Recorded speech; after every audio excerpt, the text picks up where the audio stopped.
ஒரே நாடு ஒரே தேர்தல் தொடர்பான பாட்டாளி மக்கள் கட்சியின் நிலை என்ன? நாடாளுமன்றத்திற்கும் சட்டமன்றத்திற்கும் ஒரே நேரத்தில் தேர்தல் நடத்தப்பட்டால் அரசுக்கு செலவு குறையும். ஆண்டு முழுவதும் ஏதேனும் ஒரு மாநிலத்தில் தேர்தல் நடத்தப்படுவதால் அரசின் திட்டப்பணிகள் பாதிக்கப்படுவதும் குறையும் என்பதால் அந்த திட்டம் சரியானதுதான்.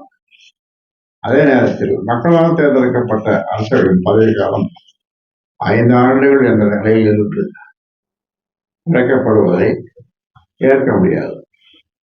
எடுத்துக்காட்டாக இந்த திட்டம் 2034 ஆண்டில் நடைமுறைக்கு வரும் என்று கூறப்படுகிறது.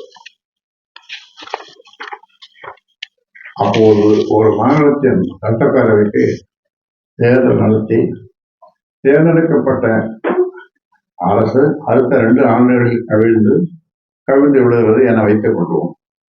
அதன் பின் 6 மாதங்கள் கழித்து அந்த சட்டமன்றத்திற்கு தேர்தல் நடத்தப்படும் போது புதிய அரசின் பதவிக்காலம் 2.5 ஆண்டுகளாக மட்டுமே இருக்கும் என்று கூறப்படுகிறது. இதை பாட்டாளி மக்கள் கட்சி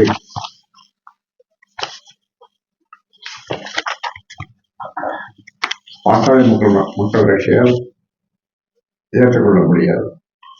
நாடாளுமன்ற மக்களவையில் தாக்கல் செய்யப்பட்ட ஒரே நாடு ஒரே தேர்தல் சட்டம் இப்போது நாடாளுமன்ற கூட்டுக்குழுவின் ஆய்வுக்கு அனுப்பப்பட்டுள்ளது. அதில் என்ன முடிவு எடுக்கப்பட உள்ளது என்பதை பார்க்க வேண்டும். அதன் அடிப்படையில் தான்